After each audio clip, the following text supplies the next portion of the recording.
दोस्तों आज की इस वीडियो में हम 2018 में रिलीज होने वाली एक थ्रिलर मूवी को एक्सप्लेन करने जा रहे हैं। ये एक हॉलीवुड मूवी है और इसका टाइटल है मैट्रियार्क। ये कहानी है एक प्रेग्नेंट औरत जिसे एक साइको फैमिली किडनैप कर लेती है और वो किस तरह उनसे बचती है इस वीडियो में आप देखेंगे। मूवी के आगाज में हमें एक हस्बैंड और वाइफ दिखाए जाते हैं जो कि जगह पर कार में बैठकर जा रहे हैं।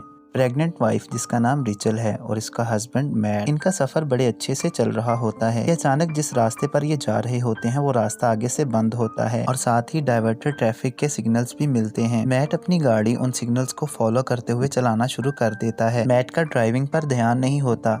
इसी दौरान इनकी गाड़ी एक पेड़ से जा टकराती है जो कि सड़क पर गिरा हुआ था। इनकी गाड़ी चलने के काबिल नहीं रहती और वो इस जंगल में तन्हा फंस जाते हैं। वहाँ पर मैट के मोबाइल में सिग्नल्स भी नहीं आ रहे थे।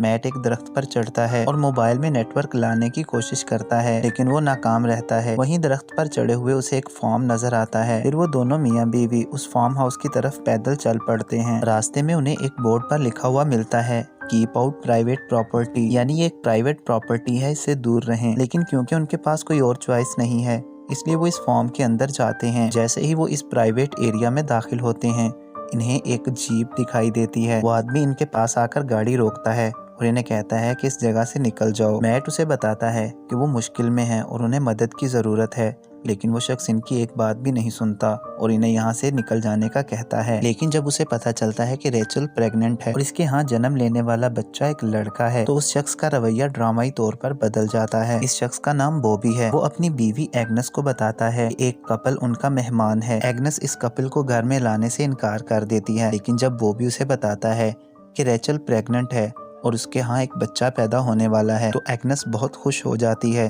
और इन्हें अपने घर में लाने का कहती है। यहाँ पर मैट बॉबी से कहता है कि उन्हें सिर्फ एक कॉल करनी है, इससे ज्यादा उन्हें मदद की जरूरत नहीं।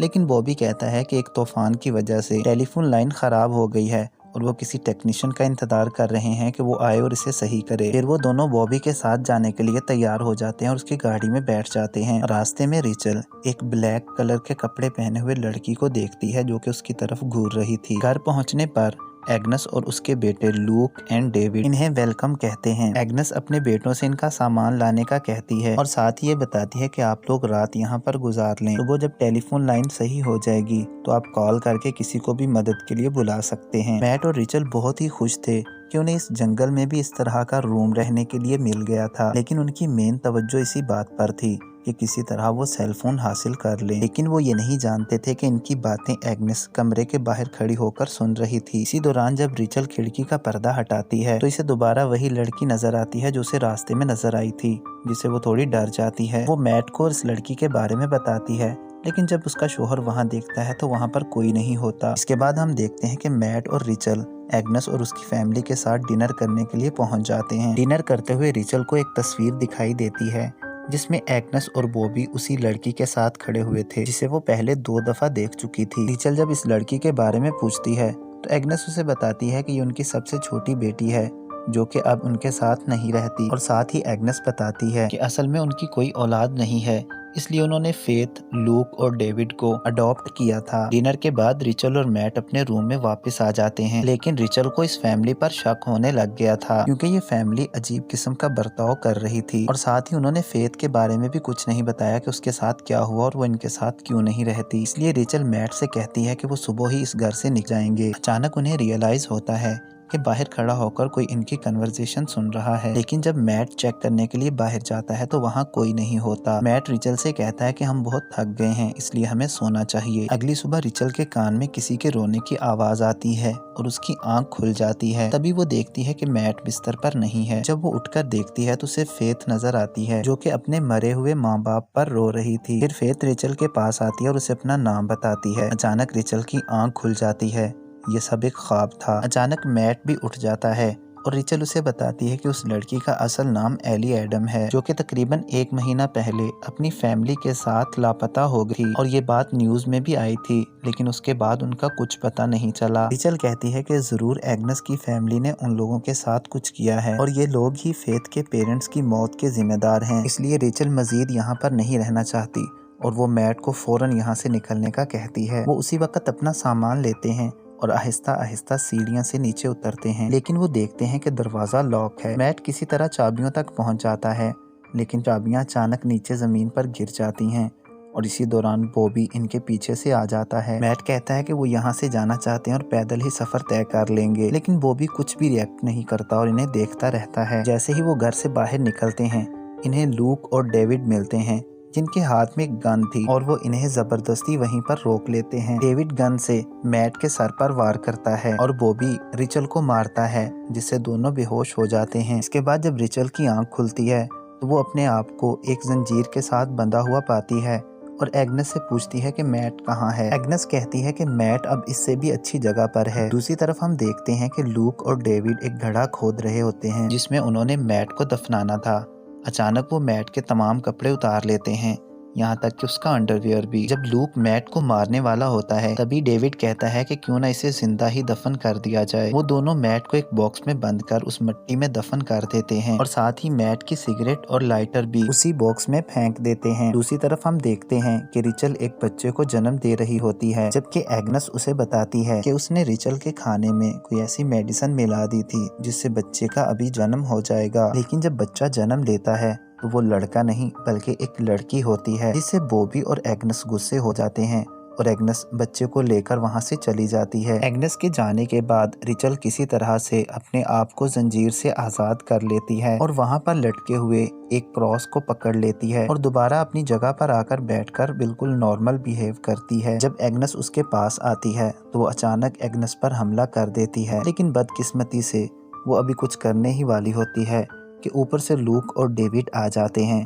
और इस पर काबू पा लेते हैं। वो केबल टाई से इसके हाथ और पांव बांध देते हैं और रिचल फिर एक दफा कैद हो जाती है। यहीं पर एग्नेस उसे बताती है कि उसने फेथ के माँ बाप को गॉड के नाम पर मार दिया है। वो शहर से दूर जंगल में इसलिए रहते हैं ताकि वो बुराई के कल्चर से दूर रह सकें और वो अपने अडल्ट बच्चों को भी इस बुराई से दूर रखना चाहते हैं, इसलिए वो इनके माँ बाप को मार देते हैं। इसके बाद वो रिचल के मुंह में कपड़ा ठोंसकर उसे एक शेड में ले जाते हैं, जहाँ पर एग्नेस जबरदस्ती रिचल का दूध एक पंप की मदद से निकालती है ताकि वो इसकी बच्ची को पिला सके। इसके बाद हम देखते हैं कि मैट की उस बॉक्स में आंख खुल जाती है। वहीं पर उसे अपना लाइटर मिलता है जिसे जलाकर वो देखने की कोशिश करता है कि वो इस वक्त कहाँ पर है। अचानक उसे बॉक्स की लूज साइड नजर आती है जहाँ से वो मिट्टी को देखता है और उसे ये पता चलता है कि वो इस वक्त मिट्टी के नीचे दफन है। वो वहां से निकलने के लिए हाथ पांव मारना शुरू कर देता है और सुबह होने तक किसी तरह वो उस बॉक्स से बाहर निकल आता है, जबकि उसके जिस्म पर कोई भी कपड़े नहीं थे। इसके बाद मैट जब बाहर निकलता है तो इधर उधर देखता है और जोर जोर से मदद के लिए पुकारना शुरू कर देता है, लेकिन उसे कोई भी नजर नहीं आ रहा था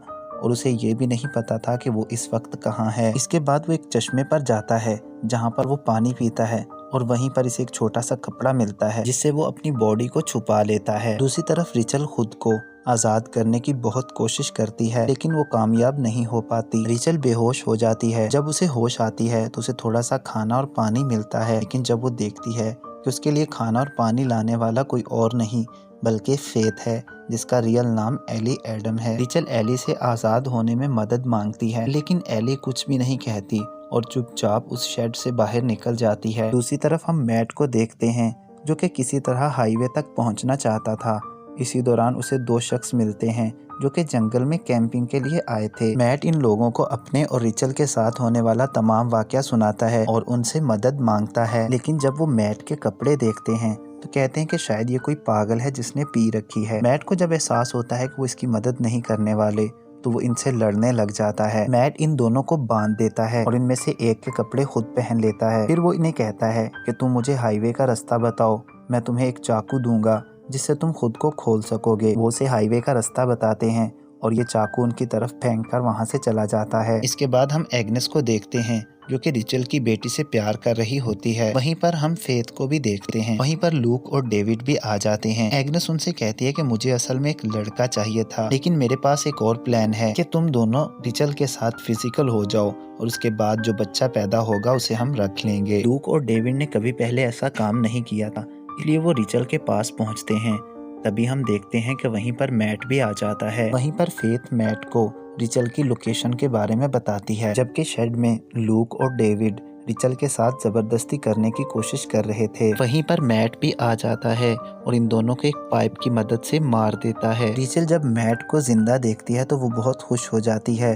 वो उससे गले लगती है और उसे बताती है कि उनके यहाँ बेटी पैदा हुई है। मैट उसी पाइप की मदद से रिचल की जंजीर तोड़ देता है। वहीं पर हम देखते हैं कि एग्नेस को पाइप की आवाज आती है, इसलिए वो बॉबी को कहती है कि जाकर चेक करे। इसी दौरान हम देखते हैं कि फेथ भी इनकी तवज्जो हटाने की कोशिश करती है। जब रिचल और मैट उस शेड से बाहर निकलते हैं तो उनका सामना बॉबी से होता है, जिसने अपनी गन पकड़ी हुई थी। बॉबी गोली चलाने ही वाला होता है कि मैट रिचल को कवर करके गोली अपनी पीठ पर खा लेता है। उसके बाद बॉबी एक और फायर मैट के सीने में करता है और मैट वहीं पर मर जाता है। बॉबी उसी बंदूक से रिचल को भी मारता है, जिससे रिचल बेहोश हो जाती है। जब उसे होश आता है तो हम उसे दोबारा उसी शेड में देखते हैं और वो एक मजबूत जंजीर के साथ बंधी हुई होती है।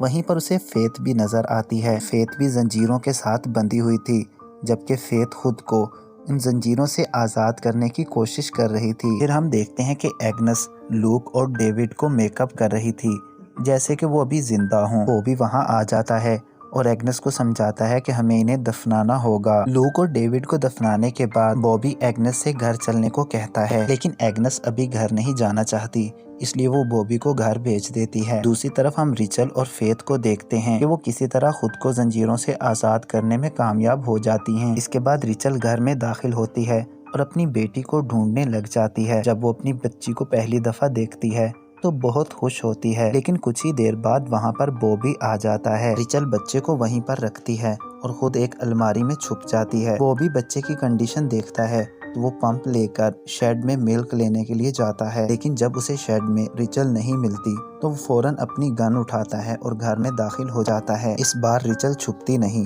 बल्कि बच्चे को लेकर बॉबी के सामने खड़ी हो जाती है और उसे कहती है कि वो बच्चे को डायरेक्ट मिल लेना चाहती है, इसलिए बॉबी राजी हो जाता है और गन को साइड पर रख देता है। वहीं पर हम देखते हैं कि रिचल ने बच्चा नहीं, सिर्फ कपड़ा ही उठाया हुआ था। वो कपड़ा नीचे फेंकती है और एक चाकू की मदद से बॉबी पर वार करना शुरू कर देती है। बॉबी वहीं पर मर जाता है। इसके बाद रिचल फौरन बॉबी का फोन निकालती है और पुलिस को कॉल करती है। इसी दौरान एग्नेस भी घर वापस लौट आती है, लेकिन जब वो देखती कि शेड के ताले में की अभी तक मौजूद है तो उसे शक हो जाता है। वो गन पकड़ती है और घर के बाहर रिचल का इंतजार करने लगती है। काफी देर के बाद जब रिचल घर से बाहर नहीं आती तो एग्नेस ट्रैक्टर पर बैठकर कहीं पर चली जाती है। इसके बाद रिचल और फेथ आहिस्ता आहिस्ता घर से बाहर निकलते हैं और उनके हाथ में बॉबी की गन भी होती है। इसके बाद वो बॉबी की गाड़ी में बैठ जाती हैं, लेकिन उन्हें बॉबी की गाड़ी की चाबियां नहीं मिल रही थीं। वहीं पर हम देखते हैं कि एग्नेस दूर खड़ी होकर इन्हें देख रही थी। एग्नेस अपनी गन लेकर रिचल की तरफ बढ़ती है। रिचल भी बॉबी की गन गाड़ी से उठाती है और फेथ और बच्चे को गाड़ी में छोड़कर गन लेकर एग्नेस की तरफ बढ़ती है। फिर एग्नेस और रिचल आमने सामने होकर फायर करना शुरू कर देते हैं, लेकिन हम देखते हैं कि इनके अक्सर फायर्स मिस हो रहे थे। फिर रिचल के बाजू पर गोली लगती है। एग्नेस आगे बच्चा लेने के लिए बढ़ती है, लेकिन रिचल उसे रोक देती है। वो एग्नेस पर हमला कर देती है और उसके ऊपर बैठकर उसका सर बार बार जमीन से टकराकर उसे मार देती है। उसके बाद रिचल और फेथ बच्चे को लेकर उस फार्म हाउस से बाहर निकलने लगते हैं कि तभी पुलिस आ जाती है। इनके साथ एम्बुलेंस भी थी। वो अभी रिचल को संभालने ही वाले थे कि तभी हम देखते हैं कि एग्नेस फिर से एक बंदूक लेकर रिचल पर गोली चलाने लगती है। तभी एक पुलिस वाला एग्नेस को शूट कर देता है। वहीं पर पुलिस वाला रिचल से एली एडम के बारे में पूछता है।